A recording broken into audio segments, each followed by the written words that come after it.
Hello, listeners. Welcome to another episode of Cognitive Dissidence. As usual, I'm your host. I'm Jacob Shapiro. I'm a partner and the director of geopolitical analysis at Cognitive Investments. Joining me on the podcast, we're continuing the former Stratfor employee alum parade towards Eugene Chausovsky. I've been saving Eugene for a rainy day / for chaos in the post-Soviet world. And I think that Azerbaijan's invasion of Nagorno-Karabakh and all the weird things we've been seeing in the Western Balkans, not to mention Central Asia and everything else, more than qualifies. Eugene is senior director at Newlines Institute. If you've listened to some of our episodes with Kamran Bokhari or Caroline Rose, those are both also people at the Newlines Institute. If you are looking for some interesting analysis, Newlines is a great place to check it out. Thanks, Eugene, for coming on. Otherwise, listeners, if you want to talk investing, if you want to talk research and consulting and advisory services, if you want to talk speaking gigs, if you want to talk about a book that I should read or a podcast guest that I should book on the podcast, just email me at jacob@cognitive.investments. And yes, if you know of Georgian restaurants in the United States, that will become clear why I'm saying that once you listen to the episode. That's also a thing to email me. I'm looking for your recommendations. So cheers and see you out there. All right, Eugene, continuing the parade of former Stratfor friends and alumni that come on the podcast. I guess Stratfor doesn't even really exist. It's RAIN. I feel like my favorite bar in college at Cornell was the Chapter House. It's actually burned to the ground in an accidental fire. So when I go back to Cornell, I can't actually visit the place that I used to drink. I feel like that might be true of Stratfor too. Nice to have you on the podcast. Yeah, nice to be here, Jacob. Yeah, I feel like Stratfor has splintered into a number of different, very exciting directions, and I am just a mere part of it. No, don't sell yourself short. More than a mere part. And I feel like the part of the world that was your specialty at Stratfor and has been your specialty for what, 2 decades now? At least over a decade, is suddenly the part of the world that everybody wants to know about. I thought I'd start off with an area where neither one of us are the top experts on this, but going into last weekend, so we're recording on October 5th, going into last weekend, the White House came out and said, a Serbian military force is amassing on the borders with Kosovo. We want it to turn around, and et cetera. And I don't know about you, but I ignored when the Russians marshaled a military force on Ukraine and thought that Russia wasn't trying to invade, that it was all political symbolism. And of course, Russia proved me wrong and invaded anyway. So I didn't want to make the same mistake with Serbia. So when that happened, I sent out a note to our clients that said, hey, I don't think this is going to happen, but I'm not going to be burned again. If the Serbians are about to invade, you heard it here first. They obviously didn't. Vucic turned around, and it's been a relatively quiet week from that point of view. So let's just begin with some high-level thoughts on Serbia and Kosovo and the direction you think that dumpster fire is going before we start hopping around the rest of the former Soviet space. Yeah, absolutely. I mean, I had the same sort of thoughts and concerns as you did, having flashbacks to, what is now almost a couple of years ago with the start of the Ukraine conflict. Anytime you see military, forces massing along a border, it's a cause for concern, especially, a place in this, the borderland, so to speak, not too far from the Ukrainian theater, all of the same actors, if you will, from at least an external standpoint, as we have with Ukraine and the Balkans. Obviously you have Russia active there, the US, EU, NATO. So certainly was a cause for, an eyebrow raise or two. As you said, things seem to have quieted down a little bit, but I am still concerned, perhaps not for the type of, major military escalation that we've seen in Ukraine, but certainly one that I think bears close watching, especially with, all of the actors that I've already mentioned. Yeah, I was somewhat comforted.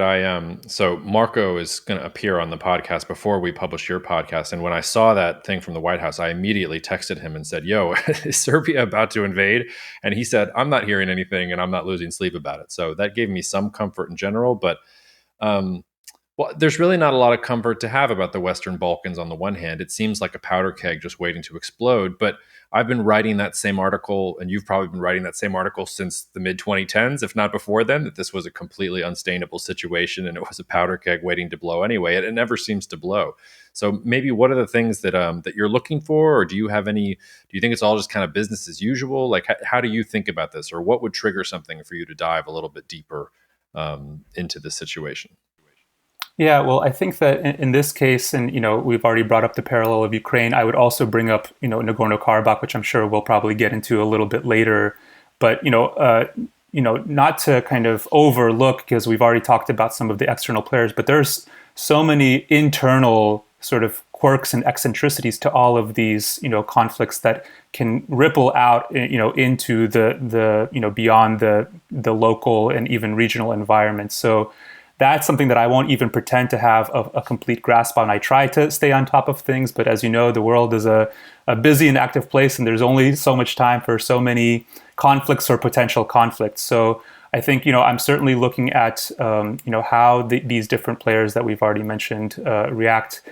Russia is very, busy and has a lot of its military forces, at least, obviously spoken for. But that's not to say that it doesn't want to create chaos and, cause havoc, in some other areas, which could potentially distract the West, the US, the EU from places like Ukraine. So I guess the bigger point here is that all of these things to some extent are interconnected, right? Are interwoven. What starts locally in one place can quickly ripple out into the other. So we really need to be paying attention to all of these, at the very least at a high geopolitical level.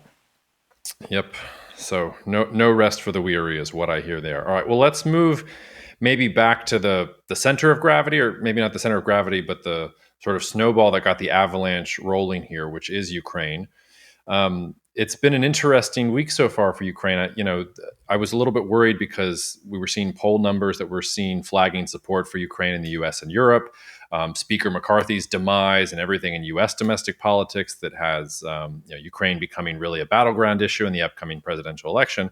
But sort of two things that really struck me in the last week, and I'm wondering what's striking you, is first that Ukraine seems to be talking about self-sufficiency for arms and ammunition and inviting all these defense companies to come to Ukraine and build factories as quickly as possible, which it feels like there's a renewed urgency here that maybe Zelensky and the government in Kyiv are not quite sure for how long they can depend on some of these assurances from Europe and the United States. So first, I wanted to take your temperature on where you think that is. And then the second thing happened just today, and I don't know whether to give Jean-Claude Juncker that much credit. I mean, he is the former EU commissioner, but he gave an interview in a German newspaper, I think either today or yesterday, where he talked about Europe not giving false promises to Ukraine and calling Ukraine one of the most corrupt countries in the world, corrupt at all levels of its society and needing massive internal reform before you can even talk about EU accession. And I wonder, there's been a big push against Ukraine joining the EU, and I can't tell if that's because Germany and France want Ukraine in the EU and it's going to happen, so all the people that don't want it to happen are trying to prevent it from happening, or if there is a real groundswell within the EU that is like, hey, we can't even get Hungary to agree with rule of law things. How are we talking about integrating a country that's at war with Russia that is also completely corrupt on top of it to do things with? So that's a lot of material I just gave you to paint with. Take it any direction you want to go as we try and hack into where Ukraine is right now and what you think is going to happen over the coming months. Yeah, definitely a lot to unpack there. So maybe starting with the second part first. I mean, in terms of false promises and Ukraine's relationship with the EU, this is kind of a longer term ongoing issue.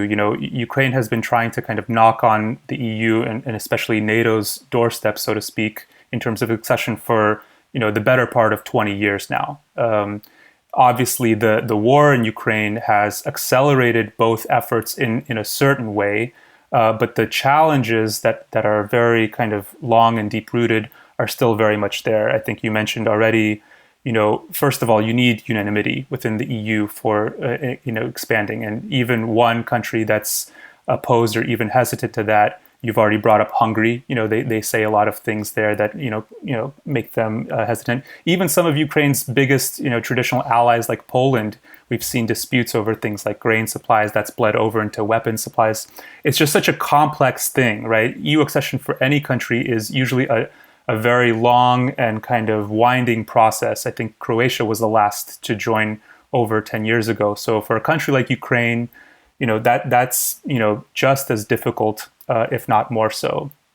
Not to even speak of NATO membership, which obviously has a lot more challenges there. I do think that there is serious, progress that has been made in terms of the appetite for a lot of the countries within the EU for potential expansion to Ukraine. I'm talking about heavy hitters like Germany and France, but you do have to kind of factor in those smaller countries that are on the fringes, so to speak, which can by themselves hold up this process. As far as the self-sufficiency is concerned, that I think is a very logical move from the Ukrainian side. I mean, even before the events that we've seen, with domestically here in the U.S., with the EU, that I think Ukraine has been very clear that the support for Ukraine from the West cannot be taken for granted and cannot be basically assumed that it's going to go on indefinitely and to the level that it is currently, which is relatively high. So in terms of building up its own self-sufficiency, particularly on the military standpoint, doesn't look like the war is going to end anytime soon, unfortunately. So that is a logical move to make. Ukraine, I think, has developed a lot of its own capabilities even over the past couple of years. They want to continue to build on that, so they're not dependent on what are finite and supplies that are subject to both logistical and political challenges, right? So that, I think, is kind of pointing in the right direction for Ukraine, but one that doesn't get solved overnight, obviously. Yeah. We spend so much time talking about the war and the EU and everything else, and I think one of the topics that gets shortchanged is Ukraine's actual domestic politics. And I wonder, how do you rate Zelensky's progress in fighting corruption within Ukraine? Has he been able to use the disruption of the war to fundamentally change Ukraine from a political perspective? And I mean, Ukraine is still a democratic country. I assume he's going to come up for elections at some point too, or is he? Is he going to declare that the war obviates the need for that until the war is fought? Can you give us some perspective domestically how things are going in Ukraine, aside from all the smoke and mirrors that's on top of it? Yeah, I think that Zelensky has, made some significant strides to tackle the corruption topic, but that's such a huge beast. And by the way, as a Ukrainian myself and from Ukraine originally, corruption is one of those things. It's not just at the government level. It's not just at the highest levels of government. It pervades society at all levels, essentially. And that's true not only in Ukraine, obviously, but that is kind of a lingering issue within Ukraine. So yes, I mean, I think by necessity, Zelensky has made strides to tackle corruption because some of the EU and NATO support is dependent on that. But that's not something that can be solved overnight or really ever, right? It's just a matter of how much you're able to tackle it. There's still some kind of thorny issues over the judicial sector. There's been a lot of progress, I should say, even kind of predating Zelensky, going back to Maidan, and really, over the last few years for civil society to develop, for media. Ukraine has made some significant strides by kind of post-Soviet standards on those fronts, but you still see corruption as an issue that gets brought up by Ukraine's main backers, in the U.S., in the EU, in NATO. And so it's basically, I think he's made some significant steps, but still a long, long way to go there. I'll put you on. You can feel free to punt this question if you want, but somebody asked it to me a couple of weeks ago, and I didn't know what to say. Imagine an investor came to you and said they were interested in buying up distressed assets inside of Ukraine itself. So obviously somebody who's not faint of heart to begin with. And they asked you a question about, is there rule of law in Ukraine? Can I expect to purchase something and have that purchase agreement be honored by a future Ukrainian government, whether it's led by Zelensky or not? What do you think the business environment is like for foreigners who might be looking at Ukraine as a potential opportunity? That is a tricky question. Yeah, I guess I'll answer it this way. So prior to the war, or the large-scale invasion last year, I was visiting Ukraine at least once a year, usually for an international energy conference that I would attend and speak at. And these issues always came up, and there was a significant amount of foreign participation there. There were investors, major energy companies there. But the rule of law, it was something that kept on coming up. And on the Ukrainian side, they would talk about the progress. On the foreign side, they would talk about some progress, but still more work needs to be done. I do think that this war, ironically, has kind of served as an opportunity for Ukraine, beyond obviously the tragic human costs, but to shore up some of the, some elements like rule of law. We've already talked about corruption a little bit, and I do think that Ukraine, does have a bright future, assuming if and when the war ends. I mean, it's got a very, educated population, a young population now that's kind of come of age, amidst all of this political, and now obviously security volatility, but that really wants to kind of move Ukraine in a different direction from its Soviet and post-Soviet history. So it's really a mixed bag. It's not for the faint of heart. I'm rather optimistic in terms of the possibilities or the potential that Ukraine has, especially in the energy sector, not only in terms of further linking into the EU's infrastructure, but also in things like solar, wind, green hydrogen even. These are things that can certainly be leveraged, but you do have the ongoing challenge of Russia, quite obviously, and then the domestic problems that you've had, that we've already talked about. So it's kind of a long way of, answering your question without a clear response. But I think it's, I wouldn't say to just completely ignore it, if I could leave it there. No, but a little more optimistic than I was expecting. When was the last time you were in Ukraine? Just before the war, unfortunately. Hopefully I can make it back there soon. What's been stopping you from going back? Is it just like the events that you would have gone to before are off, or you're concerned about security, or just kind of all of the above? Yeah, honestly, just been busy with a lot of other things. A lot of the people that I would normally go to visit, some of them have stayed, others have left. The conference that I mentioned, it hasn't been going for the last couple of years, but hopefully that will get started soon, and I can make it back there as soon as possible. What about the vantage point from Russia? I feel like I can spin the argument either way. I can say that Ukraine is going to run out of ammunition and soldiers and everything else, and Western support before Russia's going to break. On the flip side, I think we'll remember this year as the year of Prigozhin, and maybe this was the beginning of the end of the Putin regime. How are you rating Russia's domestic politics to the extent that anybody can? I mean, I know it's becoming more of a black box by the day, but do you have your finger on that pulse at all? I would say that Russia's domestic politics has certainly been dynamic, noisy. But I do think that, Putin has proven a certain resilience, in terms of what many, at least in the West, had anticipated at the start of the war. And, as badly or, as things have gone for Russia on the military side, on the domestic front, the political system has remained intact. The economy has not collapsed.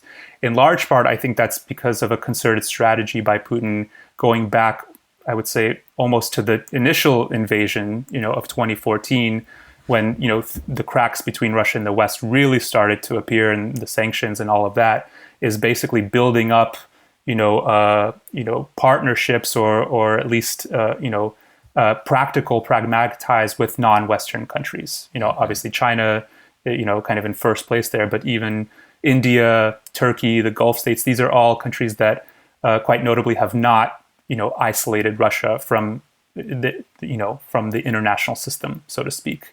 Not to say that, most of those countries don't support Russia in the war, but they neither, isolate Russia in the way that the US and the EU would like them to. So, I think it's been a mixed bag for Russia. Obviously, it didn't go according to Putin's plan. It wasn't a lightning takeover of Kiev and the rest of Ukraine. But they notably have achieved, at least until now, the land bridge to Crimea. Ukraine's counteroffensive has not been as successful as many had hoped. Certainly a lot of problems. I'm not trying to paint a very rosy picture for Russia, but I think from a consolidation standpoint, domestically, Putin is in a fairly, dare I say, stable place. I hear you, but the flip side of that is maybe let's venture to the South Caucasus and talk about what's just happened in Nagorno-Karabakh and Azerbaijan, because maybe Putin has proved some resilience domestically in Russia, and maybe he's even been able to stabilize some gains in Ukraine or things like that. But hard to imagine a world in which Russia is the one that is showing that its security guarantees are bankrupt. I couldn't help but think back to 2008 and Georgia, and about how part of the reason the Russians went after Georgia was to show the world that a U.S. security guarantee wasn't worth anything. and how interesting for the United States to be on the other side of that. That now for Armenia, a Russian security guarantee doesn't mean anything. Armenia is reaching out to France and to the United States and everybody else. And Azerbaijan, the question there just seems to be: are they going to stop here? Or are they going to keep going? Why don't we start with that question? Do you think that Azerbaijan has had enough for right now, or do you think they're looking at exclaves within Armenia and thinking, well, the opportunity is there. Nobody stopped us before. Why shouldn't we keep going? Yeah, it's a good question. So, I guess just picking up from the Azerbaijan point, I do think that they're going to be very cautious to go beyond what, the military gains that they've made in Nagorno-Karabakh. I've spoken to a lot of people, here in DC about this and in Azerbaijan about this. And, the grounds for which they were able to basically, take Nagorno-Karabakh or retake it essentially was basically a territorial integrity issue. This is something that goes back, obviously, more than 3 decades. And they always were kind of making that political case, but it was really over the past few years, and partially because of what you mentioned. Russia obviously has not been doing well in the Caucasus. Turkey has emerged in a significant way to the benefit of Azerbaijan. So they were basically able to kind of complete their political task, militarily. Now going further, right? So I know Azerbaijan is very interested in kind of strengthening its linkages with Turkey. That includes the so-called Zangezur corridor, and really developing some of these connectivity projects, across the Caucasus and beyond to Turkey and to Europe. But to do so militarily, would basically involve, Armenian, territorial integrity. Essentially, I'm talking about Armenia proper here.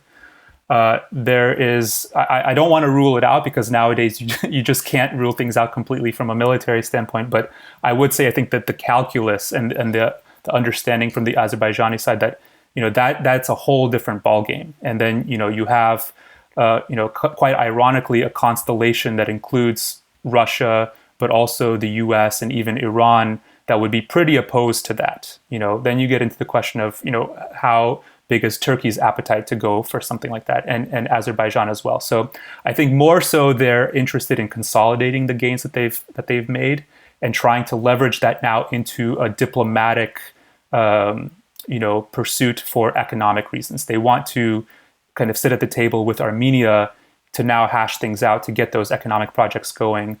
But that, as I'm sure we'll get into, has its own complications. Is there any reason to extrapolate what's happening with Azerbaijan and Nagorno-Karabakh onto Muslim majority areas inside of Russia itself? I mean, Chechnya has basically been, that was, Putin's handiwork defanging it the first time, and he's got Kadyrov sitting there. Is there any linkage sort of between Russia losing its position in the South Caucasus and the, increasing demographic numbers of Muslims in parts of Russia that maybe aren't a part of this sort of more European conception of Russia? Or do you think those are completely delinked and it would be a mistake to draw any conclusions one way or another? Yeah, it's an interesting question. I personally wouldn't draw those particular conclusions. I think the Azerbaijani case is kind of unique in that sense. However, I will say, and you've already brought this up earlier, but partially because of Russia's focus on Ukraine and all of the challenges that it's faced there, the Caucasus is one area where it was basically unwilling or unable to really hold its own and even back what was a traditional partner. I don't think that has so much to do with the the religious cleavages. I think Russia has its own kind of strategic calculations that are very, geopolitically, interest based, so to speak. I think, and we can talk about this a little bit more, but I don't think it was ever really Russia's intention to support Armenia, against Azerbaijan. I think more so they were trying to entrench their influence in both countries, right? But I think that they just, in this case, Turkey and combined with Azerbaijan's own domestic capabilities just proved to be a little bit too much for Russia, especially with its focus elsewhere. So it's a very complicated issue. I don't want to completely discount what you mentioned, but I don't think that's certainly the sole motivating factor. Yeah. You already brought up one country that I feel like has gotten shortchanged with this in general in the media over the past couple of months, which is Iran. Iran, which seems to be getting closer to Russia and to China in general, but also has a host of its own domestic issues, certainly has ambitions in the South Caucasus, in the Levant, in Central Asia as well. I mean, there was a time when Iran was the dominant power here.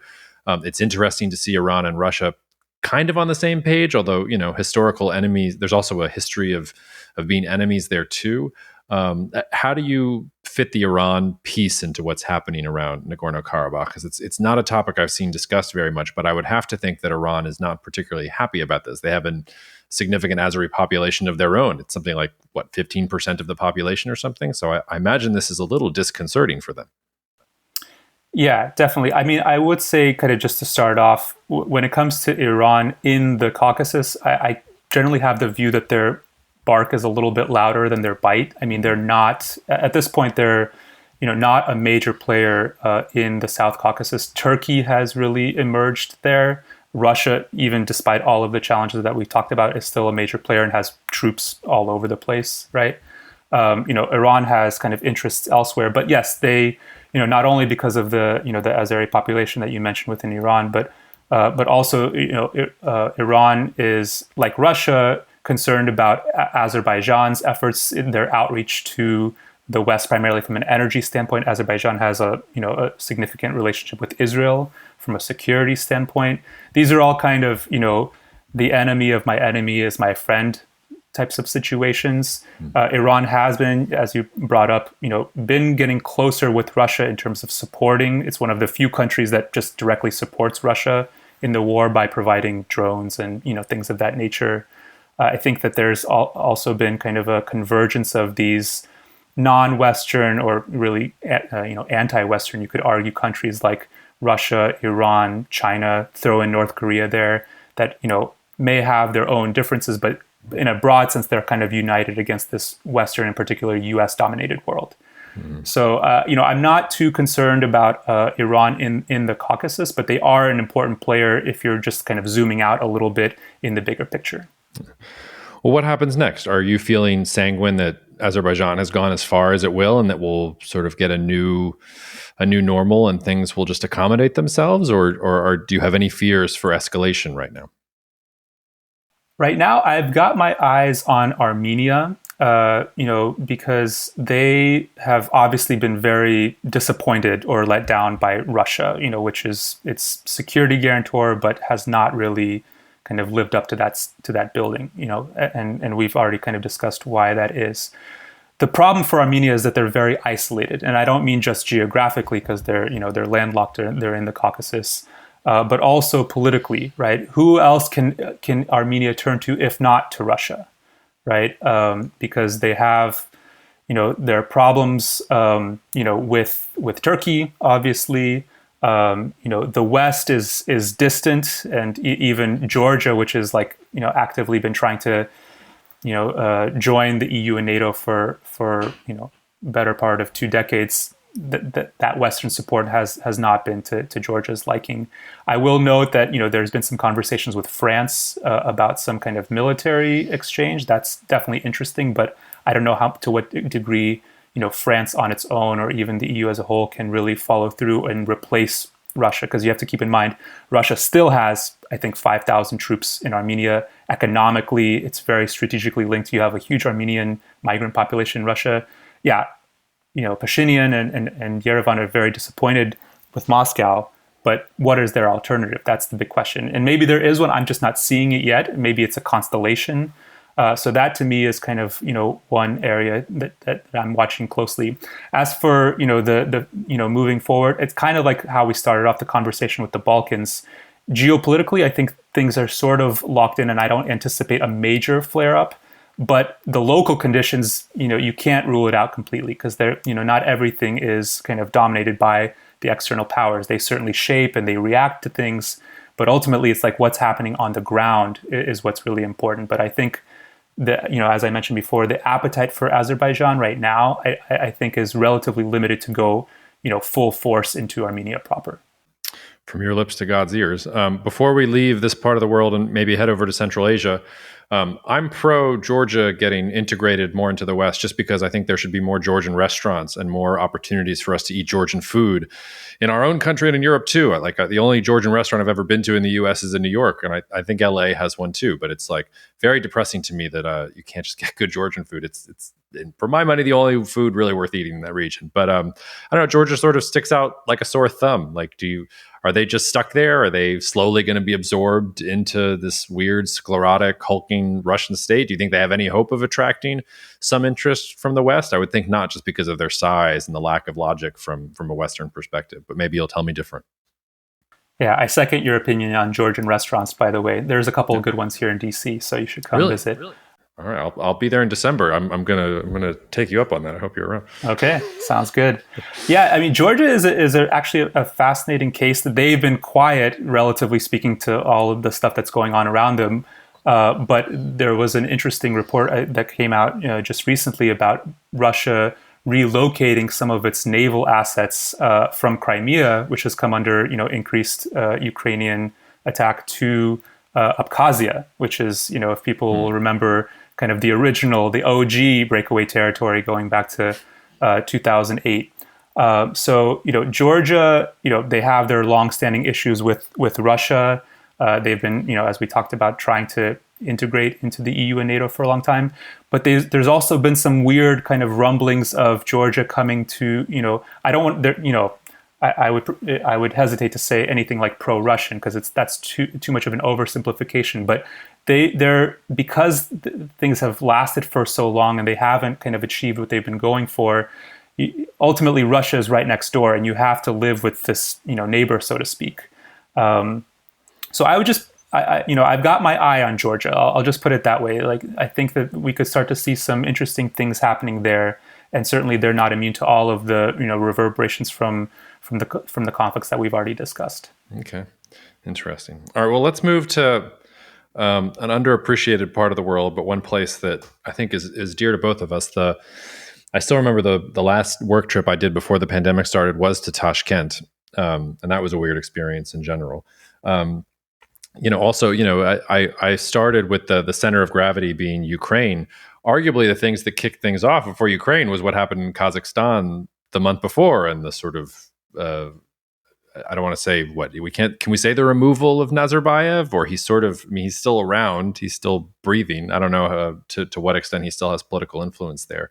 But let's just maybe start at the very top down level, because I'm sure the listeners aren't spending most of their time looking at a map of Central Asia. Where do you think the most important things are happening in the region? How should we understand what's happening there? Yeah, there's been some really interesting and important developments happening in Central Asia. And in this case, it's not from a military standpoint, but more from a political, diplomatic and economic standpoint. So, I mean, you talked about, January 2022, people will forget, given everything that happened the following month. But yeah, there was a pretty serious, uprising of sorts within Kazakhstan. Still very nebulous motivations, but clearly some kind of power struggle combined with citizen frustration, which was actually put down with the help of Russia. So Russia actually sent in troops, in this case under the CSTO umbrella. They were from the invitation of the Kazakh government under Tokayev. And so they actually, were able to, deal with that relatively quickly. But it was a reminder that, Central Asia is not immune to these kinds of political and security flare-ups that we're now seeing take place, in Nagorno-Karabakh. But since then, things have been relatively quiet. And, I think that the Ukraine war has opened up that theater more so to external competition, especially from the West. So Kazakhstan, kind of like some of the Caucasus countries, this is a close, partner of Russia. They're in the CSTO, they're in the Eurasian Economic Union, but they have been pursuing kind of Azerbaijani-style multi-vector foreign policy. China has been a big player there, going back for the last 10 years, especially. BRI was actually announced in Kazakhstan. It's a major energy hub for China that they've built in pipeline connections, rail, roads, all this kind of stuff. But Kazakhstan, and to a lesser extent Uzbekistan, they are looking to diversify. But that doesn't mean replace Russia, and certainly doesn't mean replace China, because I don't think that the West is in a position to provide the kind of things that Kazakhstan and the Central Asian countries are getting from these states. But they do want Western investment. They do want an improvement of ties. And I think we saw a very notable development just a couple of weeks ago on the sidelines of the UNGA, a C5+1 summit at the head of state level. So Biden was there meeting with all 5 Central Asian leaders. And that's a pretty big deal. I mean, we'll see how that's actually, followed up and implemented. But clearly, the U.S. Sees an opportunity there, and they're actually putting their money where their mouth is in a way. What, did Gurbanguly represent Turkmenistan, or did he send his son? His son is now officially the president, so he was there. Okay, I know officially, but I've seen that Gurbanguly is he's not quite ready to release the reins. But we can get to the funny stuff kind of at the end. When I think about Central Asia right now, to me it sort of seems like China's to lose. Russia can't really pay that much attention to it with everything they have going on in Ukraine. And China's the one with the economic incentive and the political incentive to really work this into their own sphere of influence. Is that too simplistic? The way that I kind of look at Central Asia, or at least I have until this year or until the Ukraine war started, is basically a division of labor between Russia and China. Central Asia, I mean, geographically, it's far away from the West, right? Politically speaking, these are all, with some exceptions, but mostly, fairly centralized authoritarian countries. So not exactly, your brightest EU candidates, right? And so these are, governments that are, very much able to work with Russia and with China. China, as we've talked about, has emerged as kind of the leading economic power in the region in terms of trade, investment. Russia still retains, like we talked about with Kazakhstan, its security, its dominant kind of security power role. It still has troops, military bases in places like Kyrgyzstan, Tajikistan, drills, things of that nature. So that has kind of worked, Russia and China, while you would think that they would be opposed or, potentially competing with each other, I think they've kind of quietly agreed to, focus on their, strengths, so to speak. That could change in the future. But for now, I think it's been working for both countries, more or less. Enter the US, enter the EU, even some other countries like Turkey, and that has the potential to throw off that balance. We've already talked about how Turkey's rise has shifted the geopolitical landscape in the Caucasus. I don't know that Turkey has that ability to do that in Central Asia, but I think a constellation of countries, from the West and potentially including Turkey, could do that, or at least trying to do that. So that's kind of at the high level where I see things now. I think we're still very early on, and even in conversations with the Kazakhs, with some of the Central Asian, they're very careful to point out that they don't want to see this to be seen as an either or.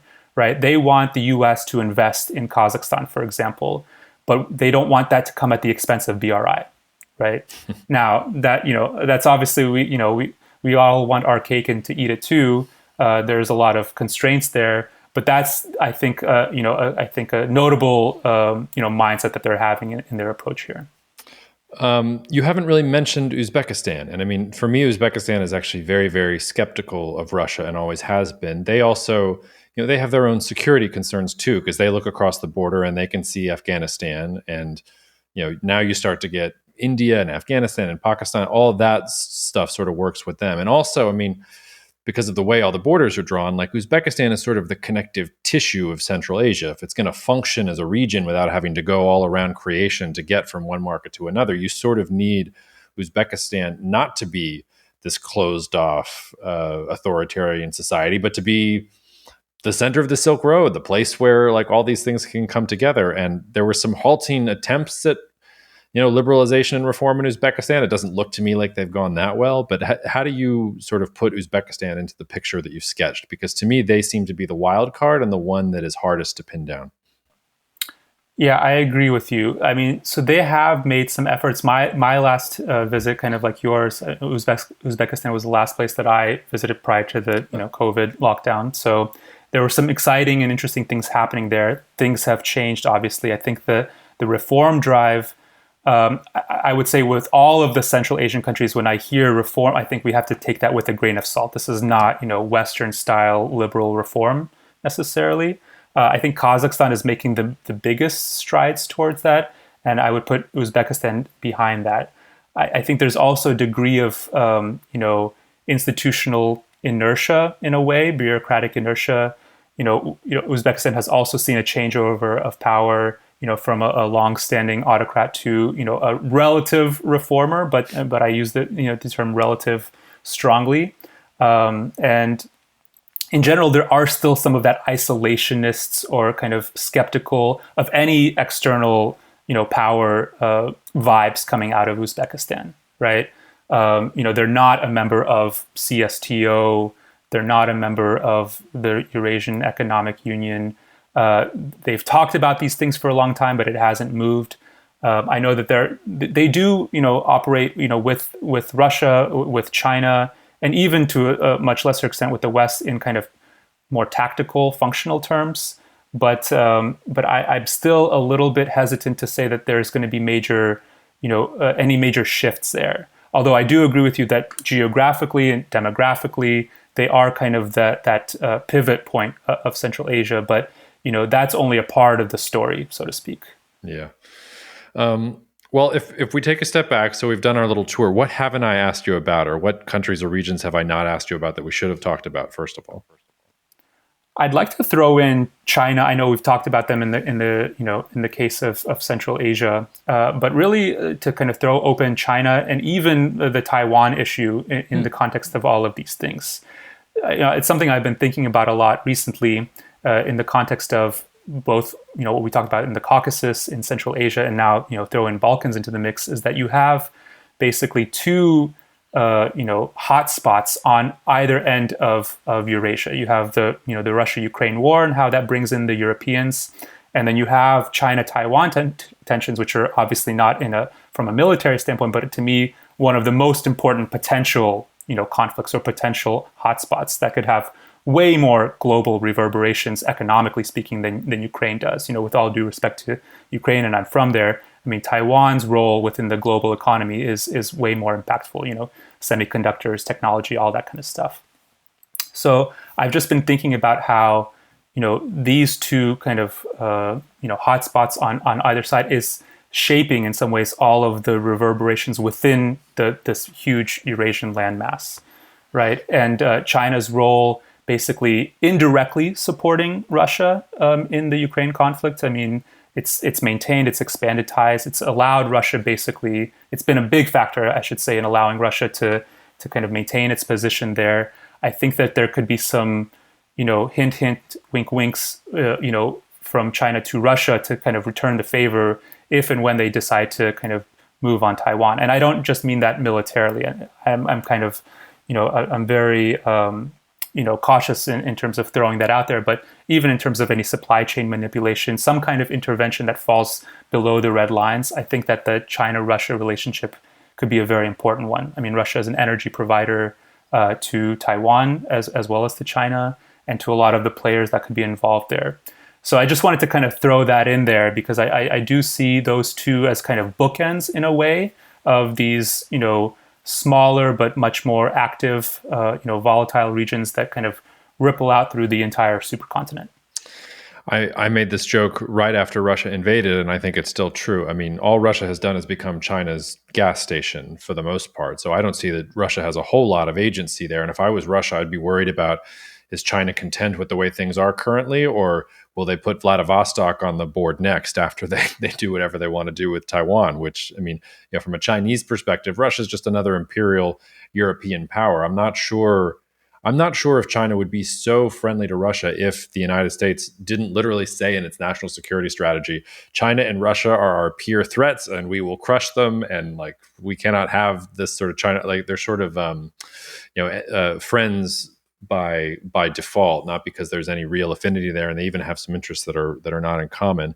But I'm happy for the pushback. So tell me, what do you think that China has learned from Russia's invasion of Ukraine? Because I think the conventional take is, I mean, if Russia can't deal with Ukraine, how is China supposed to launch an amphibious assault against a hardened target with Taiwan, which arguably, maybe they won't come to their aid, but I think it's more likely that you would have, say, a country like Japan coming to Taiwan's aid than Ukraine had any dependence on anybody else coming to their aid. So do you think that China has learned that maybe this is a little bit harder than they thought and they need to focus on the soft power aspects? Do you think that they've learned that, well, the world didn't care about Ukraine at first, the Russians were just incompetent, so as long as we do it right, it'll be more like Nagorno-Karabakh, not like anything else? Talk to me about what you think China has learned from all of this.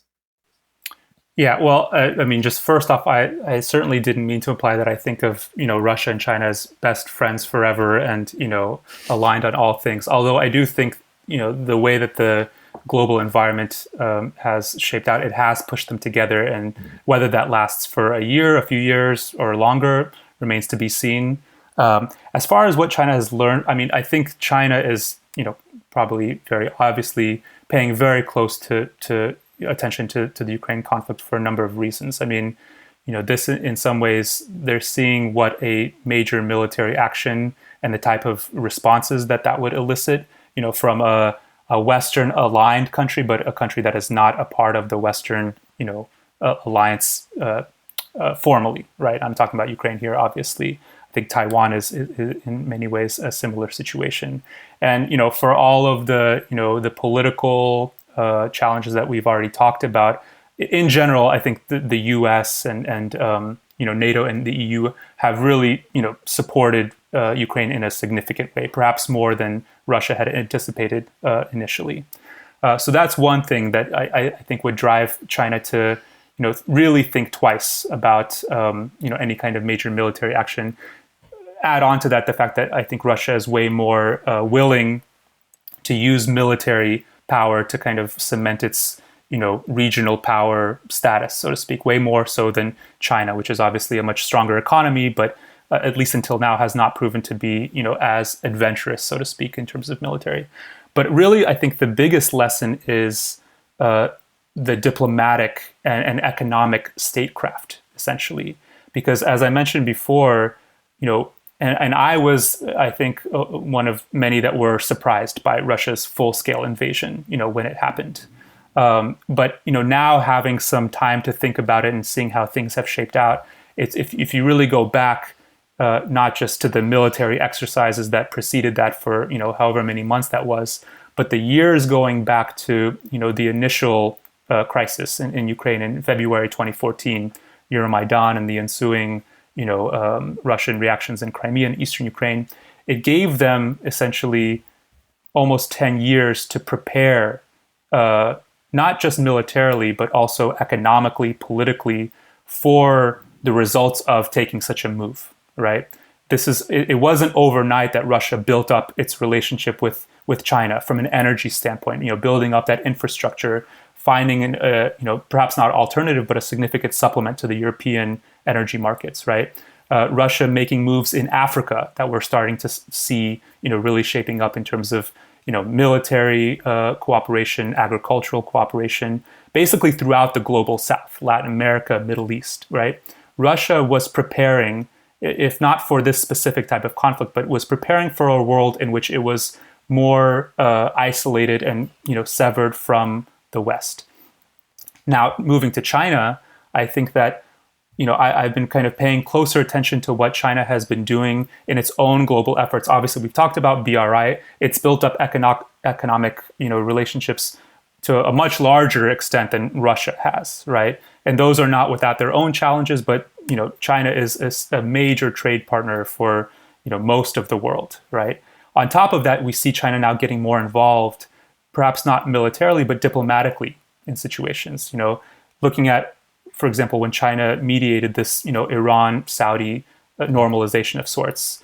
I'm sure that there were multiple motivations behind that, but one of which is like, it wouldn't be a bad idea to have, these countries as friends, or at least as, partners to a certain extent, if China were to make some kind of assertive move, right? At the very least, to have them kind of neutral and on the sidelines, because I think Russia, we've talked about how a lot of countries didn't do anything, essentially. They neither support Russia's war, nor are they actively against it. That's been a big boon for Russia. These are the types of lessons that I think China is learning and applying. This could take years, maybe even decades to actually be implemented, but China, like Russia, thinks long-term. So just wanted to throw that out there. I'm just as open to pushback as you are, but I think it's something to take, into consideration. No, absolutely. Where does India fit into that schematic for you at all? Definitely. I mean, India is a big question for me. It's something that was actually a subject. I was recently in Taiwan for a semiconductor conference there, but also having some kind of sideline meetings, on everything from foreign policy to energy to security. And India, to me, is, if you're talking about the non-aligned countries and how they can shape, conflicts in the case of the Ukraine war or potential conflicts in the Taiwan, India, I think, could be a major player. And it doesn't seem evident. Basically, there's a lot of question marks within Taiwan and perhaps even within the U.S. about what would India do, in the event of a Chinese intervention of sorts in Taiwan, right? I mean, in some ways, Taiwan has built up economic relations with India. They're an important, part of the semiconductor supply chain. But India and China, despite all of their tensions, have a huge economic relationship as well. India has been a big kind of supporter of, not a supporter of Russia, but rather an increasing customer of Russian energy supplies. So India does not fit into any neat kind of box of pro-Western or anti-Western. So I think you rightly point out India's important role. It's just the question of what they would actually do in that scenario still is something that I'm trying to figure out. Yeah, maybe they would go after disputed territory around Tibet. I don't know if they really wanted to be opportunistic about it. Well, Eugene, look, safe travels, and thanks for coming on the podcast. And let's do this again sometime. It's been too long, and maybe we'll do it from a Georgian restaurant in DC in a couple of months. I can't imagine literally any better place to do a podcast. Sounds good. We'll fill up on khachapuri and talk geopolitics. Sounds great. We should probably do the podcast. Well, no, it would actually be more interesting to probably have the meal and the Georgian wine and then do the podcast. So hopefully we'll get there in time. We can do it before and after and see how it goes. Sounds good. Cheers, man. Thank you so much for listening to the Cognitive Dissidence podcast, brought to you by Cognitive Investments. If you are interested in learning more about cognitive investments, you can check us out online at cognitive.investments. That's cognitive.investments. You can also write to me directly if you want at jacob@cognitive.investments. Cheers, and we'll see you out there.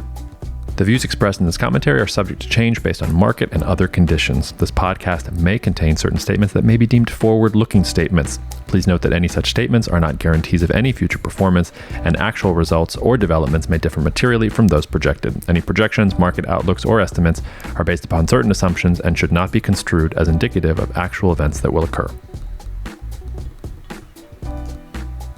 Cognitive Investments LLC is a registered investment advisor. Advisory services are only offered to clients or prospective clients where Cognitive and its representatives are properly licensed or exempt from licensure. For additional information, please visit our website at www.cognitive.investments. The information provided is for educational and informational purposes only and does not constitute investment advice, and it should not be relied on as such. It should not be considered a solicitation to buy or an offer to sell a security. It does not take into account any investor's particular investment objectives, strategies, tax status, or investment horizon. You should consult your attorney or tax advisor.